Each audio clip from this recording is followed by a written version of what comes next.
What is up, you guys? Welcome back to my channel. My name is Brianna. If you are new here, then don't forget to subscribe. And as always, if you'd like to follow me on all my social media, then that is right here down below. Today's video, we're doing my, I don't even know what I'm gonna call this video yet, but it's gonna be like top 10 favorites, I guess. I'm not sure. But today we are going to talk about my top 10 favorite albums from 2020 and my top 10 favorite original TV shows from 2020. I thought about doing movies, but I think this video would be like super long. So we're not going to do movies. We're just going to do TV shows and music. And let me tell you, the amount of content I have consumed this year, astronomical. So there are so many shows. I have literally the longest list. I wrote it down in a notebook yesterday because there was so much. So this first page is just albums, and then page back and front is TV shows.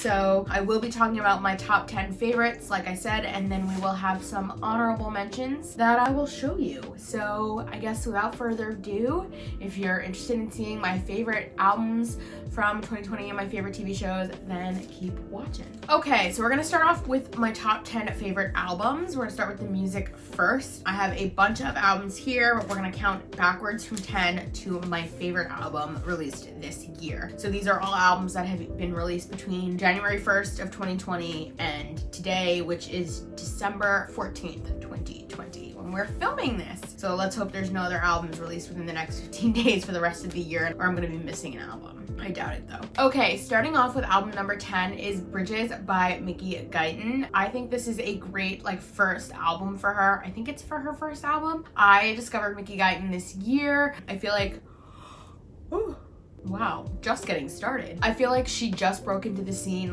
this year. This is when she really started to come up and start to get recognition. But if you haven't listened to Bridges, it's really good. It's got my favorite song by her, which is called Bridges. It's the title track. It is so good. I have talked about it on this channel. We've listened to it for our drive with me. So if you guys haven't listened to that album, it's really good. It's only a few songs. I forget the exact, I should have written down all the tracks on this piece of paper, but I didn't. It's about 6. It's Bridges, Black Like Me, Rose, I forget the others, but those are just ones I can think off the top of my head. Really great album. She's a country artist, but I feel like she has this way of mixing country and pop and R&B a little bit maybe to create this really nice sound, and I'm just a big fan. So I'm really hoping that she becomes a huge star in the country world because we can use some more women artists, as we know, but I'm excited to see where she goes from here.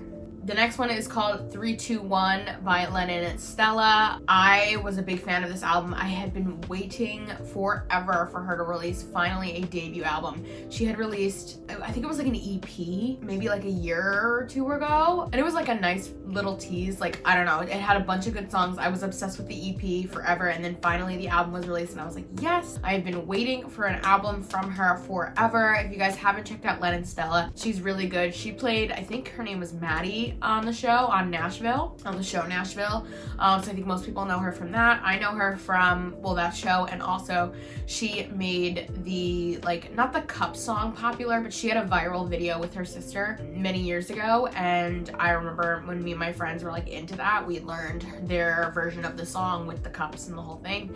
I know, but I have always been into her as an artist. I knew she was going to be this huge star, and I was like, you know what, I'm gonna follow her. And then she released, it was this one song, and then my friend had also been listening to her, and we had bonded over that, and I was like, oh good. A lot of people didn't know who she was, but I feel like she's definitely somebody to keep an eye on. She's rising in the music world, and she has some really good music. It's really well constructed. And I'm trying to think of the songs that are on 321 that I can't think of right now. You like games. That one is on there. That one's really good. I was obsessed with that song for a while. And Golf, I think, is on there. Golfing? I can't remember what the actual name of the song is. There's a bunch of songs on that album. So if you haven't listened to that album, it is so good. And she is number 9 on this list because I've been waiting forever for that album, and it got me through the beginning of this year. It was so good. Obsessed. Number 8, and this is a pretty much brand new album, but it deserved to make the list. Number 8 is Wonder by Shawn Mendes, and I know this album just came out a couple of weeks ago, but I think it's so good. There's a bunch of songs in there that I'm a big fan of. He's got Monster on there, which was just released as a single. Obviously Wonder is really good, definitely a different type of sound for him. But the other day I was just like, when I was trying to make this list, I was listening to the album and I was like, I forget how good this album really is. Like, it's really good when you like really sit there and listen to it. I love that album, so good. There's so many bops on there, and then also even like some of the slow stuff is really good. And I like that he's got a couple of little like live versions on that album, so good. Also, if you haven't seen the documentary, I actually really enjoyed it, and that was on Netflix. I think it's just called Wonder by Shawn Mendes, and it was just about like the process, not obviously the process of creating this album, but just like more about his life and like what he's been doing the last couple of years touring, like how that's been and how it's affected him, and then like obviously releasing this album. And there's a couple of the tracks from the album in the documentary, but it's so good. I'm obsessed. It just like mixes this perfect amount of like pop, but it's got some like really cool chill beats in there. And then I even like in Wonder, it's almost like gospel sounding, which is kind of weird. Like I just like that he's like exploring this different sound. And I wouldn't say like I'm a huge Shawn Mendes fan, but I actually really liked his album before this. I remember I listened to it consistently. It was so good. So I had high expectations for this next album, and it definitely did not disappoint. Number 7 on my list is How I'm Feeling by Lauv. Honestly, in my eyes, Lauv can do no wrong. I have a couple of artists in my book that just like can absolutely do no wrong. Taylor Swift, Dan and Shay, Lauv. Anything that he releases is just so good. He just like has an ear for it, I feel. Like he just knows what's gonna be good on the radio, what's gonna be a hit. How I'm Feeling was kind of, well, can I stop? So How I'm Feeling was kind of released like as a, I don't want to say like an afterthought, but like I feel like he had released a bunch of these singles and then finally had released this album like way after. It was like a really long wait, and then he released this album and it had like half of those songs on it. So like I don't love when an album does that, when you like release all these singles that like now you're tired of hearing for the last 6 months are like thrown on an album. But at the same time, that album is a really long album and there's a lot of music on there, including the old, not the old stuff, including the stuff that you like had already heard and the new stuff. I feel like I'm rambling on. Does that make sense though? Anyway, go look at the track listing, you'll know what I'm talking about.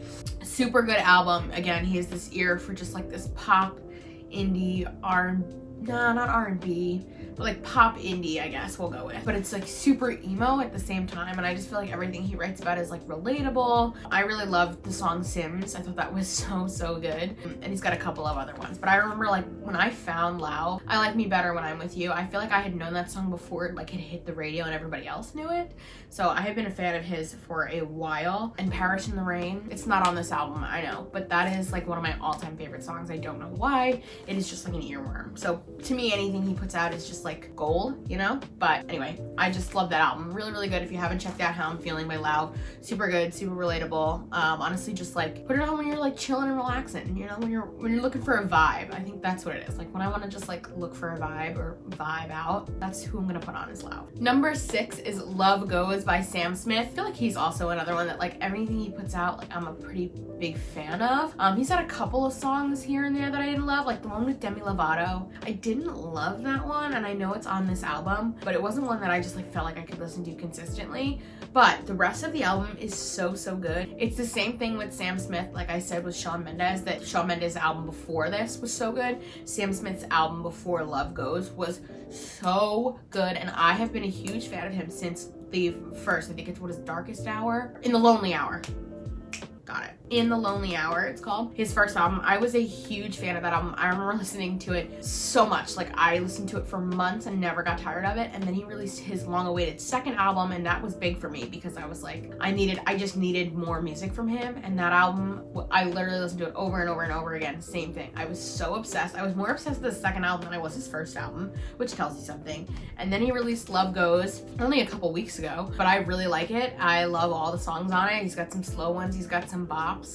And then he's got that one song with, I think it's Labyrinth, and it's got like a really beautiful melody. I just could listen to it all day, and I just love his voice. He's somebody high on my list that I want to see live really badly. Okay, now we're getting into the top 5 albums, or my top 5 favorite albums. This is where it gets really juicy. These 5 were really hard to rank, But number 5 is After Hours by The Weeknd. This was a huge album this year, and it is so surprising to me that it got snubbed from all of those Grammys. But if you go and look up the conspiracies behind that, I mean, it's not even a conspiracy, I'm pretty sure it's been confirmed, but because he's doing the Super Bowl halftime show in February, basically the Super Bowl was like Grammy nominations or Super Bowl performance, and he chose Super Bowl performance, which, like, honestly, I don't blame him. I would do the same thing. I think Super Bowl performance is a once in a lifetime opportunity. Grammys, you know, I think he's won a couple, and it's like, you know, you'll win more down the line, I would assume, if you keep putting out the music you're putting. Super Bowl is a once in a lifetime shot, so I totally get it. But After Hours was really, really good. I think I liked his previous album more than this album. I know the album before this I had listened to a ton, and it also like shaped my senior year of college, so there's that. But this one is also really good. And with Blinding Lights, like, I don't know how you could deny Blinding Lights a Grammy. It was one of the biggest songs of the year. It was huge on TikTok. Like, I don't understand, it doesn't make any sense. But if you listen to the rest of the album, it's really, really good. After Hours is good, Blinding Lights is good. What else is on that album? I should get my iPad so I can actually look at the tracks from each album. Now that I'm looking at the actual track list, I can actually really talk about it, because I couldn't remember. Oh, Too Late is so good. Hardest to Love, so good. Oh, Heartless was so good. There are so many. Oh, In Your Eyes.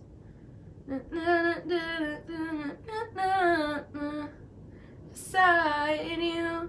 Your eyes. Anyway, so good. There's so many songs on that album that are so good, and I just like don't understand how it couldn't have been nominated, but whatever. It is what it is, I guess. Definitely one of my favorite albums to be released this year. This was released in March, here we go. It was March 20th, so it was right after, for me, New York had got shut down on the 13th. It was literally right after that, and I feel like I remember listening to it a bunch of time during quarantine because there really wasn't anything else to do.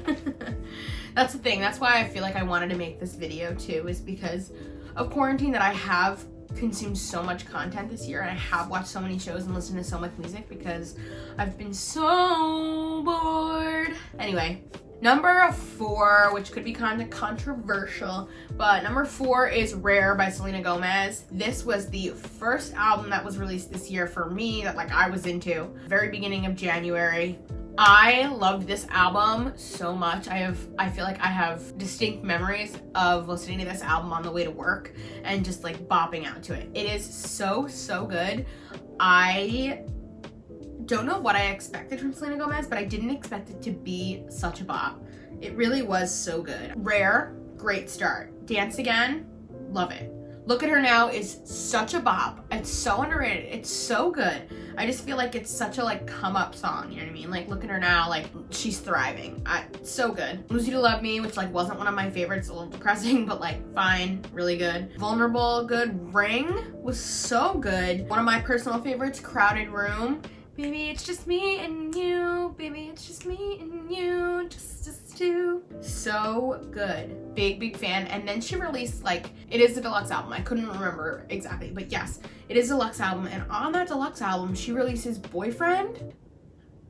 It's so good. Boyfriend is such a bop. If you haven't heard that song, it might be my favorite Boyfriend out of all of the Boyfriend songs. You know, Justin Bieber's. I don't know though. NSYNC's is good too. But anyway, love that. Souvenir. Oh, and She. So good. I'm obsessed with all 3 of the songs that she released on the deluxe. That honestly, those 3 songs even like made the album just like even better for me. So good. It's the perfect amount of pop, R&B, little slight hints of hip hop. Perfect. I wish it had gotten more recognition. I feel like it didn't get enough, but super underrated album. That's why I said it might be controversial, because people probably like are like, oh, Selena Gomez, but like genuinely, I loved that album. So good. Okay, number 3, and this we're gonna kind of pair together, is Folklore and Evermore by Taylor Swift. We're putting them together because it didn't feel right to me to give her 2 spots on the list when I only had 10 spots to give, and there were so many albums that I loved this year. So I want to just like combine them, but she's in the number 3 slot.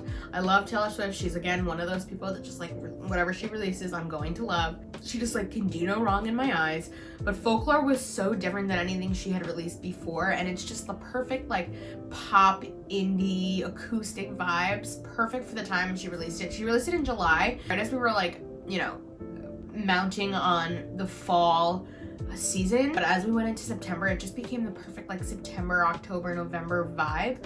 So good. I love it. You may ask what my favorite songs on Folklore are, and I'm here to tell you. Okay, my favorite songs on Folklore, the one, Cardigan. The melody of Cardigan is so beautifully put together. I'm obsessed. It's just like one of those earworms that gets stuck in your ear. Last Great American Dynasty, also very good. Super underrated, Seven. A lot of people didn't like Seven. I love Seven. I think the melody is so catchy and it's like almost haunting. So good. Invisible String took me a minute to get there, but I love it. And then obviously Betty, and those are just like my favorites from the album, but the whole album is good. Oh, August is really good too. And those are just my favorites, and I feel like it was released at just like the perfect time. It had the perfect indie vibes for the fall time, and it was just like one of those like play your music and light a candle and chill. So good. Perfect. And then 3 days ago, she releases Evermore. I mean, it's like, what? Does this woman stop? No, she doesn't. So then she releases Evermore, but like I said, I wanted to kind of put them together because I think I do like Folklore more than I do Evermore, but they're just such a similar vibe. They had to go together. So again, it's still this like indie pop. They consider it a pop rock album. I don't consider it a pop rock album. I consider it a pop indie acoustic album. But my favorites from Evermore, Willow. I actually really like Champagne Problems. Gold Rush is so good. I love 'Tis the Damn Season. It's the whole album, I know. Nobody No Crime is an absolute bop, and I hope it becomes a single, and I hope there's a music video for it because it is so cinematic. It's amazing. I literally can picture the whole music video in my head. I really like Ivy, Cowboy Like Me, and Long Story Short is also really good. So just a couple of my favorites, just wanted to share with you. But I do love that she was able to like do something different. There's a lot of theories swirling around, as there always is with her, but I think it's cool to see that she was able to release 2 albums completely different from her repertoire, completely different than anything she's done. And I feel like that's the true testament to an artist, is when they can release an album that's completely different than everything else they've done and your fans still enjoy it. And I know most people think that Folklore is her best album to date. So the fact that you can switch like genres like that and switch sounds and your fans still stick with you and think it's actually your best work, amazing, truly. Okay, now we're down to the last 2 albums. Drum roll, please. Pathetic drum roll. Number 2, Positions by Ariana Grande. I wanted to put this in the number 1 spot, but honestly, I was so torn between the top 2 spots. I like could not decide which I should do, but this felt better in the 2 position. My other album felt better in the 1 position, which we'll get to in a minute. Position, see? All right, Positions released October 30th, so this hasn't even been out for that long. It's only been out for a month and a half, which is wild to me because it feels like it's been in my life forever. This album is so good. So I've talked about on this channel, I don't love Ariana Grande. I don't love her. I don't like her as a person, and I know that's super controversial, but there's something about her that I'm just like not a fan of. But every time she releases music, she gets me. She just gets me. Like, I don't know how, but every time I listen to an album, I'm like, this is so good. Like, I can't not listen to it. Do you know what I mean? Like, I would be denying myself of this great music. So Ariana Grande's album, hands down, one of my favorites. It's obviously the number 2 spot. I have been listening to this album pretty much non-stop the last month and a half. Anytime I get in the car, I'm putting this album on. I'm sitting in my room and I want to bop, I'm putting this album on. Every song is so good. The only one I'm not a huge fan of is Shut Up. I usually skip it, but once I'm past it, it's good. 3435 is a true bop. A jam, honestly. It's so good. Motive, great, just like magic, come on. 630, I personally love Safety Net. Every time it comes on, I'm like, this is so good. Love Language, obviously Positions, POV is good. So good. Every song on that album is like, I genuinely enjoy the slower songs, upbeat songs. It's the perfect mix of pop, hip-hop, R&B. I love it. It is so good. This is one of those albums that's just gonna like go in for me. And like the thing is, I didn't think anything could top her last album. How could I forget? Thank You Next. I just saw the purple in my head. Thank You Next. I didn't think anything could top that because Thank You Next came out a week before my birthday in 2019. And so that album literally shaped that entire weekend. Like that was all I was listening to that entire week. And then up into my birthday, like I was obsessed. I just wanted to like hear those songs played. So good. I didn't think anything was gonna top Thank You Next. And then I listened to Positions and boy was I wrong. So good. I'm obsessed. Positions, by far my favorite. She's starting to become one of those people that like can't do no wrong in my eyes, music wise, anything she releases is just like so good. She just like knows what her listeners want to hear, you know? Big fan of that. Yeah, big fan. Love it. So good. As for the number one spot, which I feel like most people could probably guess because I haven't named it and it was a pretty big album. My number one album released in 2020 was Future Nostalgia by Dua Lipa. This album got me all throughout quarantine, let me tell you. Future Nostalgia was literally released March 27th, 2020. So it was released about 2 weeks after the initial shutdown and I was still in school. But this album, I listened to it and I was like, wow, this is really good. Like really good. And the thing is, like, I've been a fan of Dua Lipa for a while. It's again one of those things where like when she had like a couple songs out, my friend had pointed her out to me and she was like, she's gonna be a huge star. And so I kind of knew her before she like hit it big, and then all of a sudden she was this huge star. It was just crazy. So her first album is honestly Chef's Kiss. So good. If you haven't listened to her first album, it is so good. And it was kind of the same thing where like I didn't know if she was going to be able to release something to top that, and let me tell you, she did. Like she didn't let me down at all. Future Nostalgia is truly so good. And the thing is, it's only 11 songs, so it's a relatively short album, but I do love that everything on this is a new song. You know, she had released a couple of like singles. I'm glad that nothing was on here. Future Nostalgia, so good. Don't Start Now, so good. Cool, so good. Physical was a single, so good. Break My Heart was huge. I loved that one. Break My Heart, so good. I was like, as soon as I heard that song, I was like, this is gonna be an amazing album. I already knew it. Break My Heart is so good. Good in Bed, super underrated, and I know that they're not gonna put it on the radio, but like, so good. Every song on here is an absolute bop. There's no skips at all. No skips at all. You know what I mean? Ariana Grande, at least Shut Up was a skip. Not every song on here is an absolute jam. It's done so well, and it has this perfect mix of like pop, funk, which is like super in right now, and like a little bit of R&B, and it is just, her vocals are so good, the lyrics are so good, everything about the album is so good. So if you have not, or if you've been living under a rock and you haven't listened to Future Nostalgia by Dua Lipa, listen to that album. It's a pretty short listen. Like I said, it's only 11 songs. You will not regret it. It is so good. Now it is time for my 2020 album honorable mentions.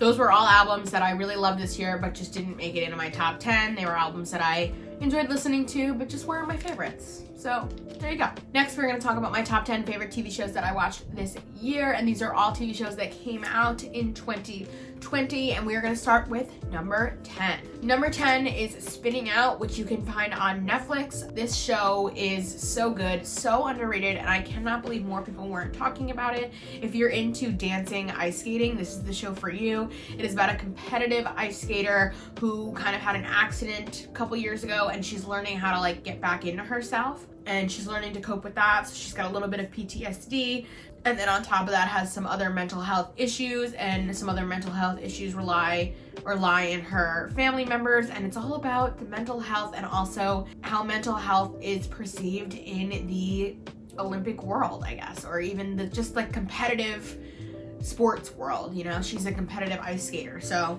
really great show, highly recommend. I'm annoyed that they canceled it, so there won't be a season 2, but honestly season 1 is so good that it's honestly worth the watch. I watched it twice, maybe 3 times. I genuinely enjoyed it. I liked the characters, I loved the story, I loved that they put a light on mental health. I thought it was like, I just felt like it was authentic. It felt like a real true story, and how this person was, you know, dealing with these mental health issues while also being a competitive ice skater. Number 9 is Love Life on HBO Max, starring Anna Kendrick, who is one of those actors that like can't do no wrong to me. I just love her. I love everything she's in. I'm a big fan. So she's in Love Life, and it's all about this woman's journey to like finding the love of her life. It's exactly how it sounds, and she, you know, it goes through all of her like boyfriends and people in her life and how her friends are dealing with their love lives and everything. But you follow her and just kind of how it all ends up. How it's more about the story of like how everybody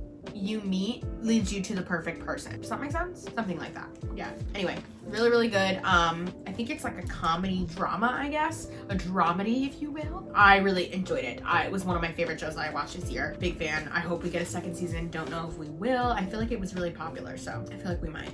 Number 8 on my list is Away, which can be found on Netflix. I feel like a lot of people know about this one. It was talked about a lot. It was definitely one of my favorite shows I watched this year. I am more into dramas than I am into comedies. You guys know this. I've talked about that. I love a good thriller or a good, like, you know, drama, we'll just say. So Away is about Away is about a bunch of astronauts who are setting on a journey to Mars for the first time. So basically they like go to the moon, and then from the moon they go to Mars. And it is the first trip to Mars, and there's 5 astronauts. And it's all about everything that happens, you know, on that trip, and then everything that happens to everybody back home, because, you know, when these astronauts leave, they leave their families behind. So it's all about their families and the drama and all of that. And I think, is it Hilary Swank?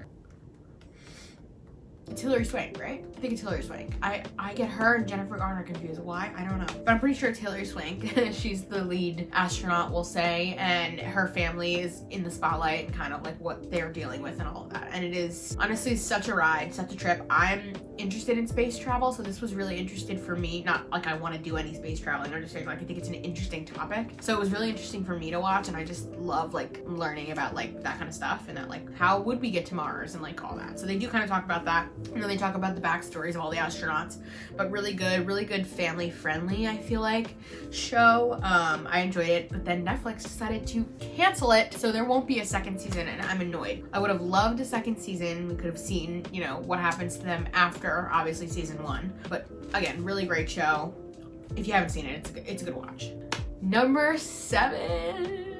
I'm excited to talk about because I literally just finished it last night, and I honestly had put it on this list before I had finished the show. I only saw 6 episodes. I saw 6 episodes when I put it on this list, and there were 4 more episodes, and it was honestly the first 6 episodes were so good that I was like, it needs to go on this list. Number 7 is The Wilds on Amazon Prime. I don't watch a lot on Amazon Prime. I don't think they have like the best stuff. I don't really like a lot of their originals, and I know a couple of their originals are like based off like superheroes. I'm not into that kind of stuff. This was the first show that I feel like I could actually get into. I had seen this show advertised everywhere. If you're on TikTok, it's being advertised like no other. It was literally, the hashtag was trending the other day, and then when I open TikTok, it is the first video that pops up as an ad for the show. But if you're seeing that, don't let that discourage you. It is honestly it was so good. I truly enjoyed it, and like I said, I put it on this list when I saw 6 episodes. It was that good. And then honestly, the end, the final moments of the show, I'm so happy I put it on this list because that really solidified it for me.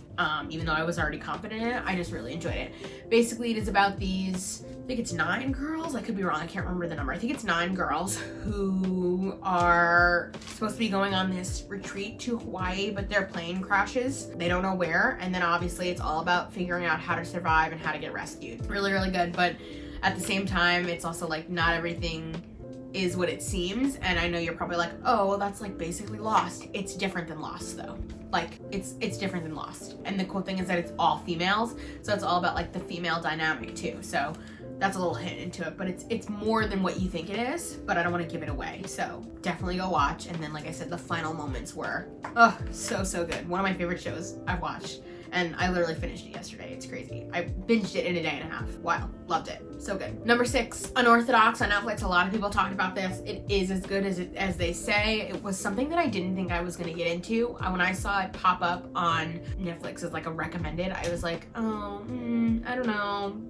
It's gonna be like really religious. It's gonna be in a different language. Like I wasn't sure. I didn't know if I was gonna really like it, but I was like, you know what? I'll give it a shot. So I gave it a shot, and so glad I did. It's only 4 episodes. It's a scripted show, but it is a biographical biographical journey, we'll say, I guess. I don't know. It's 4 episodes. I think they're about an hour long, so it's about 4 hours of content, but it is a true story, and it's just about how this girl kind of wants to branch out from her Hasidic Jewish roots. That's pretty much it. She realizes that that's not like the place where she wants to be, and that she wants to see what else is out there, and it's kind of that journey. And like I said, it is based off of a true story, based off of a book that this woman wrote about herself and how she did the same thing, basically. But very good, really honest show. I thought it was really honest, really authentic. I wouldn't say it was relatable, but just kind of, I don't know, it just took you on. It was a really important story. That's kind of what I want to say. It was an important story for them to tell, so I really enjoyed it. Number 5, which was definitely not talked about enough, was Blood and Water on Netflix. I talked about it on this channel, but like I just want to reinforce it.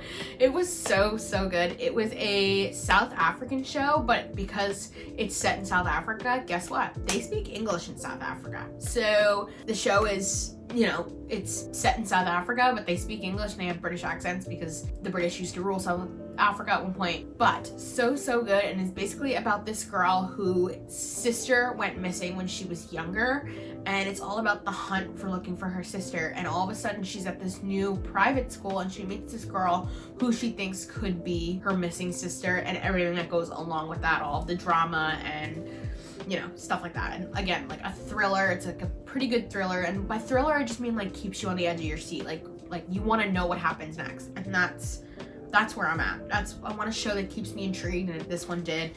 It was a short watch. I think it was only 6 episodes. It was a pretty quick watch, but the ending was amazing, and I can't wait for a second season. Big fan. Did not get enough credit, but again, if you're into that kind of stuff, like you want to be intrigued by something, Blood and Water, fantastic. Number 4, Home Before Dark. Home Before Dark? Home Before Dark. I couldn't remember the exact name. Home Before Dark on Apple TV. Again, another underrated show, but honestly one of my favorite watches in the past year. This might have been released in 2019, but I don't think I watched it until 2020, so that's kind of why I want to like throw it in here. We'll make an exception. It's fine. Home After Dark, so good. Also based off of a true story. You can look up the true story. I forget what the name of the, I think the main character's name is Hildy. So that's the name that keeps coming to me. So you might be able to look that up. But also you could just look up Home Before Dark and true story and it'll come up. So it's based off of a true story, and basically it's about this young girl who is a reporter, and she wants to be this investigative journalist, and she like basically is at the age of 9. And she investigates this murder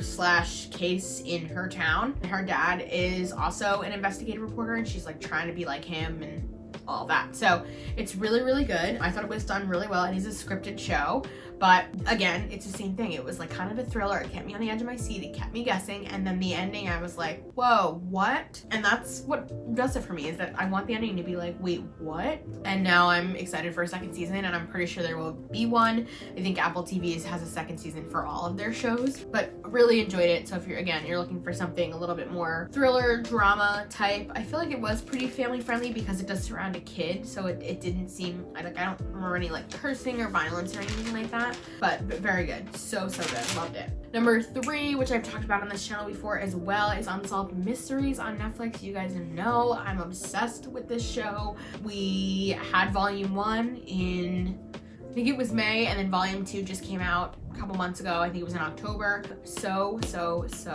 good. I really enjoyed it. Unsolved Mysteries, it's basically like a remake of the original Unsolved Mysteries, which that's what they are. They're unsolved cases.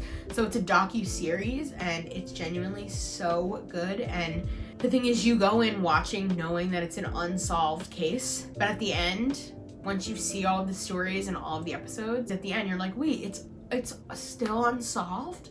And it's like you went in knowing that it was unsolved, that they don't know what happened or where or who, what, you know? It's just so funny because at the end you're screaming at your TV and you're like, no, like I need to know. And it's like they don't know either. So Unsolved Mystery is really good. And like I said, there's 2 volumes. I think there is 12 episodes. I think there were 6 episodes with each season, or volumes is what they call them. So 12 episodes, super good. Certainly a great watch, especially if you're into like that crime stuff. Even if you're not, honestly, it's just really good. It's a really good watch. Okay, again, coming down to my top 2. Drum roll, please. Number 2, Queen's Gambit. I loved it. I think I talked about it on the show. on the show on my channel. Queen's Gambit, truly so good. It is as good as everybody says it is. I watched it the day it came out, so I feel like I was kind of ahead of the curve, and I feel like everybody started watching it like the week or two after, but I was done with it in like 2 days. Too much time, that's what I have too much time on my hands, honestly. So good. I love the main character. Beth basically is about a woman who in her childhood, she's an orphan, learns how to play chess in the orphanage and sort of grows up to kind of love the game and start playing competitively, but she's playing competitively in a man's world. Men are the people that play chess, and she is like one of the few women that play, and it's kind of about her and her rise to becoming a champion, I guess we'll say. And she wants to become, what do they call it? A chess master. It's her rise to becoming a chess master, and like she wants to be the best in the world, and basically everything she'll do to get there. Very good show. I'm not gonna give it away as to what happens in the end, whether she wins or loses, but it is totally a good watch.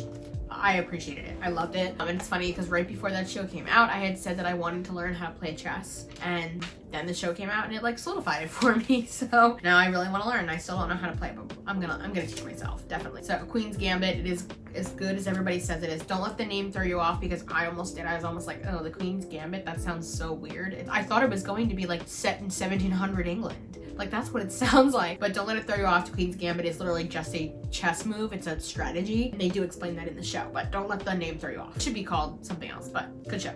Number one, which I have also talked about on this channel, is Normal People on Hulu. I love Normal People, so I can't believe nobody had recommended this show to me. I feel like maybe just not a lot of people had known about it before I watched it, but I had heard about it in a couple of Facebook groups. Some people were like, oh, anybody watching Normal People, blah, blah, blah. It was a couple of posts here and there, and so I went to Hulu one day just like looking for something to watch, and Normal People came up, and I was like, you know what, maybe I'll give it a shot. And like it played one of those previews, like, you know when you go on Netflix and it'll like play a little preview of your show? It's the same thing. So it started playing the preview, or like the trailer I should say, of the show, and all of a sudden they had Irish accents, and I dropped what I was doing and I went, what? They have it's set in Ireland? I have to watch, like I have to watch it. And I didn't even finish the trailer. I hit play immediately on episode 1.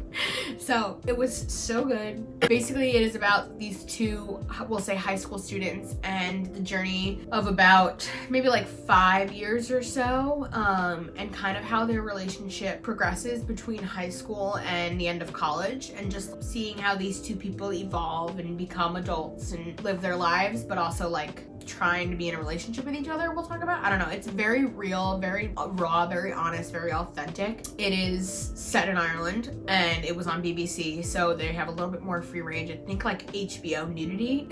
It's kind of the same thing. Definitely not family friendly to watch, but so good. It was my favorite thing that I watched this year. I want to go back and rewatch it, and it is a book. If you want to go read the book first, you can. Same name, Normal People. And I think a lot of people are thrown off by the title, like Normal People, like what is that? Because it doesn't give you much about the show, but it also gives you a lot. It's the normal people, like that's what it's about. It is about normal people. It's about these normal lives and just like everyday life and how things progress. You know what I mean? It's not fake. It's a scripted show, but it's not, you know, they don't make up drama. It's like real life issues, real life things.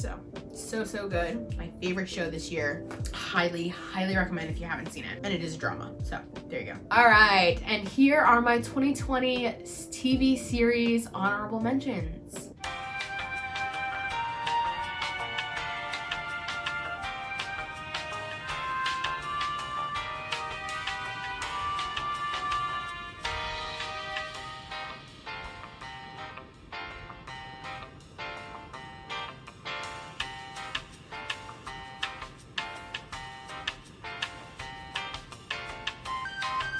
So those were my honorable mentions. They were just TV shows that I really enjoyed watching, just didn't make my top 10 list, but they were some of my favorite things that I saw throughout the year. I wrote everything down, and I had literally had 2 pages of TV shows that I had watched. This doesn't even include the movies that I watched, but these are everything I watched and or am watching that I really enjoyed. So if you're looking for some recommendations, there you go. All right, guys, that is the end of this video. I hope you guys enjoyed it. If you did, then make sure you give it a thumbs up. And if you haven't already, make sure you are subscribed to this channel and you hit the notification bell all down below. And please leave a comment. Don't be a ghost viewer. What was your favorite album from 2020? What was your favorite TV show that you watched? What was your favorite song from 2020? I'll even take that. I decided not to do that because it would have taken way too long for this video. It's already long enough. But anything else, I want to hear about it. What was your favorite stuff from 2020, even though it was a shitty year? I want to know. You can follow me on all my social media. It's in the description box below. Be on the lookout for a country drive with me next week. We're going to do a country Christmas drive with me. I know so many guys are looking forward to that. That'll be my last video for 2020, so be on the lookout for that. And I think that's all I got, so I'll see you guys next week for another video. Bye!